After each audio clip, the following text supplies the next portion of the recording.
Tricks பார்த்துட்டு இருக்கிறோம். இப்போ லாஸ்ட்டாக என்ன பார்த்தோம் அப்படின்னா செப்பரேட் நோட் வச்சுக்கணும் அப்படின்னு சொல்லி பார்த்தோம்.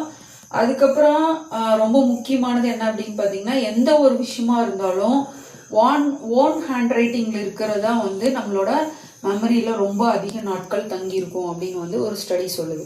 சரிங்களா? நீங்கள் வந்து இப்போ ஒரு போர்டு எக்ஸாமுக்கு தேவையான விஷயங்களை வந்து ஒரு பிரிண்ட் அவுட்டாக வச்சுருக்கிறீங்க, இல்லை ஒரு புக்காக வச்சுருக்கிறீங்க அப்படிங்கிறப்போ அதில் படிக்கிறதுக்கும் அதுவே வந்து நீங்கள் உங்கள் ஓன் ஹேண்ட் ரைட்டிங்கில் கன்வெர்ட் பண்ணி படிக்கிறதுக்கான வித்தியாசம் வந்து ரொம்ப ரொம்ப அதிகம். சரிங்களா? அதனால தான் அந்த 3 நோட் வந்து எப்பவுமே வச்சுக்கோங்க அப்படின்னு சொல்லி சொல்கிறோம். 3 நோட்ஸ் வந்து வச்சுக்கோங்க. ஏன் அப்படின்னு பார்த்தீங்கன்னா, அதில் நம்ம என்னதான் அண்டர்லைன் பண்ணி படிச்சிருந்தாலுமே அடுத்த தடவை ரிவைஸ் பண்ணும்போது அது வந்து ஒரு நியூ திங், இது வந்து என்னமோ புதுசாக படிக்கிற ஒரு ஃபீலிங் தான் இருக்கும். ஆனால் எப்பவுமே நீங்கள் உங்களோட ஓன் ஹேண்ட் ரைட்டிங்கில் ஒரு விஷயத்தை எழுதி வச்சிட்டீங்க அப்படின்னாவே அது வந்து பிரெயினுக்கு வந்து ரொம்ப பிடிச்சதாக மாறிடும். சரிங்களா? உங்களோட ஓன் ஹேண்ட் ரைட்டிங்கில் இருக்கிற கண்டென்ட்டை வந்து அது ஈஸியாக எடுத்துக்கும், அப்சர்வ் பண்ணும்.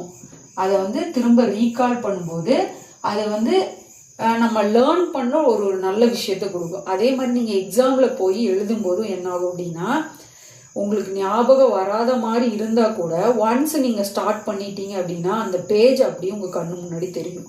எப்போனா உங்கள் ஹேண்ட் ரைட்டிங்கில் நீங்கள் எழுதியிருந்தால் மட்டும்தான் இந்த விஷயம்லாம் நடக்கும். ஸோ எப்பவுமே நிதானமாக டைம் எடுத்து ஒரு லெசனும் ஒரு டைம் வந்து ரீகால் பண்ணிவிட்டு அதில் என்னென்ன இம்பார்ட்டன்ட் வேர்ட்ஸோ அதெல்லாம் மார்க் பண்ணி அதை என்ன பண்ணணும், நீங்கள் உங்களோட ஓன் ஹேண்ட் ரைட்டிங்கில் வந்து எழுதி வச்சுக்கணும். இது வந்து ரொம்ப முக்கியமான டெக்னிக்.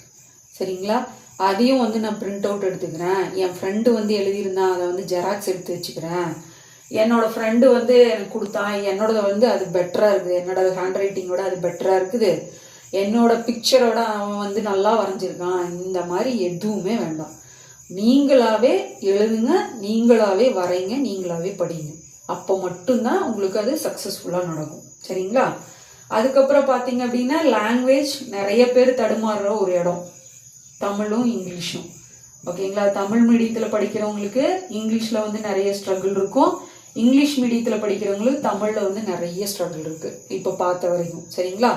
இப்போ இந்த லாங்குவேஜ் வந்து நம்ம எப்படி இம்ப்ரூவ் பண்ணிக்கலாம் அப்படின்னா, அது தமிழோ இங்கிலீஷோ நீங்கள் என்ன பண்ணணும், 10 to 15 minutes மட்டும் டெய்லி ஒரு படிங்க. ஓகேங்களா? டெய்லி ரீட் பண்ணணும், கம்பல்சரி ரீடிங் இருக்கணும். சரிங்களா? ஸோ அது என்னவா வேணாலும் இருக்கலாம், இதர் நியூஸ் பேப்பராக இருக்கலாம். இது வந்து நிறைய பேருக்கு படிக்கிறதுக்கு பிடிக்கிறதே இல்லை, போரிங்காக இருக்குது அப்படின்னு சொல்லிடுறாங்க. ஸோ நீங்கள் என்ன பண்ணுங்கள், ஒரு நல்ல ஸ்டோரி புக் வாங்கி வச்சுக்கோங்க. தமிழ்லையோ இங்கிலீஷ்லேயோ ஒரு நல்ல ஸ்டோரி புக்கை வாங்கி வச்சுக்கோங்க. அந்த ஸ்டோரி புக்கில் கரெக்டாக 10 to 15 நிமிஷம். சரிங்களா? வேலை ரொம்ப நேரம் படிக்கிறேன், ரொம்ப நேரம் எழுதுறேன், எதுவுமே வேண்டாம். அந்த ஒரு 15 நிமிஷம் படிச்சிங்க அப்படின்னா ஆட்டோமேட்டிக்காக என்ன ஆகும் அப்படின்னா உங்களோட வொக்காபுலரி வந்து கண்டிப்பாக இன்க்ரீஸ் ஆகும். அது இங்கிலீஷோ தமிழோ எந்த இடத்துல நான் போடுறது, ராரா போடுறது, இந்த மாதிரி நிறைய டவுட் வரும் தமிழில். அதே மாதிரி இங்கிலீஷில் வந்து இந்த ஃப்யூச்சர் டென்ஸா, பாஸ்ட் டென்ஸா, ப்ரெசன்ட் டென்ஸா, இங்கே நான் ஈஸ் போடணுமா, வாஸ் போடணுமா, ஹேட் போடணுமா, ஹாவ் போடணுமா, அந்த மாதிரி ஏகப்பட்ட கன்ஃபியூஷன் வரும். இது எல்லாமே எப்படி ரெக்டிஃபை ஆகும் அப்படின்னா, நீங்கள் எப்பவுமே ஒரு விஷயத்தை படித்தா மட்டும்தான். அதை ப்ராப்பராக ஒரு 10 to 15 minutes மட்டும் அதுக்கு கொடுங்க. இப்போ நிறைய பேர்த்துக்கு என்ன ஆகும் அப்படின்னு பார்த்தீங்கன்னா, இந்த லாங்குவேஜ் தாண்டியும் நம்மளோட ஹேண்ட் ரைட்டிங்கும் ரொம்ப முக்கியம். நிறைய பேர்த்துக்கு ரொம்ப ரொம்ப மோசமான ஹேண்ட் ரைட்டிங் இருக்கும். அவங்க அதே 10 to 15 minutes நீங்கள் வந்து ரைட் பண்ணுங்க. ஸோ டோட்டலாக ஒரு 30 minutes ஸ்பெண்ட் பண்ணீங்க அப்படின்னா you can improve your hand writing and also the reading of writing and reading of Tamil and English. ஓகேங்களா? ஸோ இதில் வந்து ரொம்ப முக்கியமானது என்ன அப்படின்னு பார்த்தீங்கன்னா கிராமர் பார்ட்.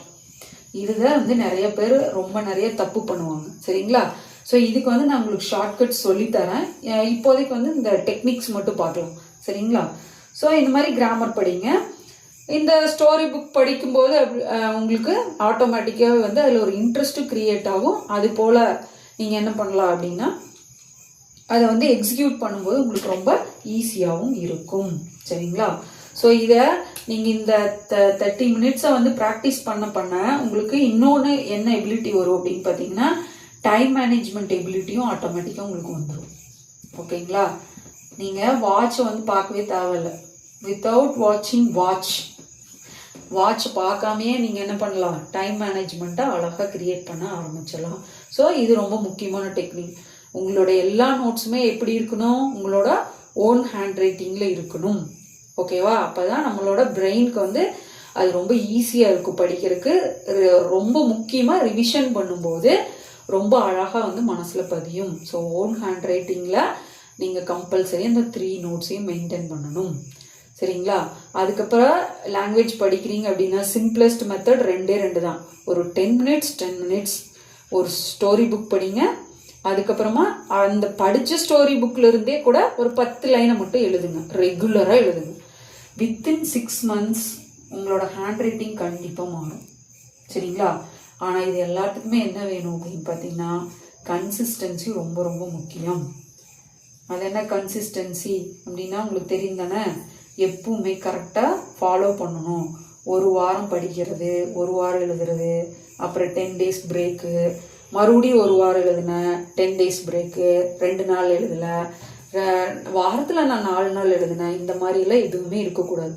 ஒரு வாரம் அப்படின்னா கம்பல்சரி இந்த ஒரு வாரமும் நீங்கள் என்ன பண்ணியிருக்கணும், அதை ப்ராக்டிஸ் பண்ணியிருக்கணும். இந்த 6 months ப்ராக்டிஸ் அப்படிங்கிறது கண்டிப்பாக 6 months கண்டினியூஸாக ப்ராக்டிஸ் பண்ணால் மட்டும்தான் நமக்கு நம்ம போட்ட எஃபர்ட்டுக்கான ரிசல்ட் கிடைக்கும். இல்லைன்னா கண்டிப்பாக ரிசல்ட் கிடைக்காது. ஸோ இது எல்லாத்துலேயுமே நீங்கள் என்ன பண்ணணும், கன்சிஸ்டன்சியை மெயின்டைன் பண்ணணும். விடாமல் செய். ஓகேங்களா?